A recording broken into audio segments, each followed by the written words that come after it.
বাংলাদেশের সাবেক কর্তৃত্ববাদী প্রধানমন্ত্রী শেখ হাসিনা এবং তার প্রশাসনের বিরুদ্ধে এক বিস্ফোরক তথ্য ফাঁস হয়েছে। আল জাজিরায় প্রচারিত একটি আন্তর্জাতিক পুরস্কারপ্রাপ্ত documentary all the prime minister men প্রচারের পর শুরু হয় বিশাল বিতর্ক।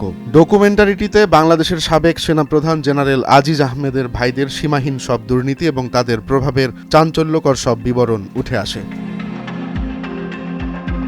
ডকুমেন্টারিটি প্রকাশের পরপরই এটির নির্মাতা জুলকারনাইন শায়ের খানের ভাইকে বাংলাদেশে নির্যাতনের অভিযোগ পাওয়া যায়। তাকে নির্মমভাবে লোহার রড দিয়ে পেটানোর অভিযোগ ওঠে। এছাড়া ডকুমেন্টারিটির সঙ্গে যুক্ত কয়েকজন দেশ ছেড়ে পালাতে বাধ্য হন। শেখ হাসিনার সরকার এই ডকুমেন্টারিটিকে মিথ্যা ও মানহানিকর বলে উল্লেখ করেন।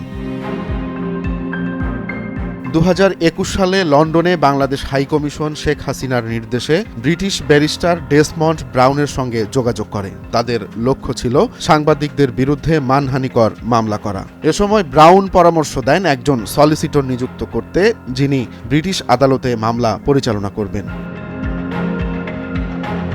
বাংলাদেশে উদ্ধার করা নথি অনুযায়ী হাসিনা প্রশাসনের পরিকল্পনা ছিল ব্রিটিশ সাংবাদিক ডেভিড বার্গম্যানকে গ্রেপ্তার করা। বার্গম্যানের বিরুদ্ধে রাজনৈতিক উদ্দেশ্য প্রণোদিত সংবাদ প্রচারের অভিযোগ আনা হয়। যদিও শেষ পর্যন্ত হাসিনা সরকার যুক্তরাজ্যে মামলা না করার সিদ্ধান্ত নেয়, বরং ইউটিউব এবং ফেসবুকের উপর চাপ প্রয়োগের চেষ্টা করা হয় ডকুমেন্টারিটি সরিয়ে ফেলার জন্য। তবে এই প্রচেষ্টাও শেষ পর্যন্ত ব্যর্থ হয়।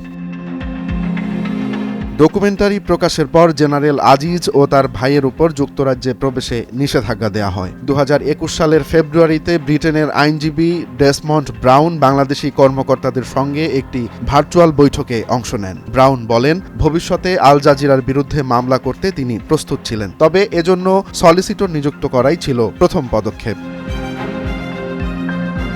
শেষ পর্যন্ত 2024 সালে হাসিনা সরকার ক্ষমতাচ্যুত হয় এবং তিনি ভারতে পালিয়ে যান। দ্য সানডে টাইমস জানায়, শেখ হাসিনার বাসভবনে পাওয়া নথিতে ব্রিটিশ আইনজীবীদের সঙ্গে তার সরকারের যোগাযোগের সুস্পষ্ট প্রমাণ পাওয়া গেছে। ডকুমেন্টারি এবং এই আইনি প্রক্রিয়া নিয়ে ব্রাউন বলেন, ক্যাব ব্যাংক রুল অনুযায়ী ব্যারিস্টাররা কোনো ক্লায়েন্টের বিশ্বাস বা কর্মকাণ্ডের সঙ্গে একমত না হলেও আইনি সহায়তা দিতে বাধ্য। তবে তিনি নিশ্চিত করেন, এই পরামর্শের পর কোনো আইনি পদক্ষেপ নেওয়া হয়নি। শেখ হাসিনার শাসনামলে এই ঘটনা নতুন করে আলোচনায় আসে। ব্রিটিশ আদালত ব্যবহার করে রাজনৈতিক উদ্দেশ্য হাসিলের এই প্রচেষ্টা লাইবেবল ট্যুরিজম হিসেবে সমালোচিত হয়েছে। তবে এই উদ্যোগ কখনোই ফলপ্রসূ হয়নি। রোমান্স তালুকদার, নয়া দিগন্ত।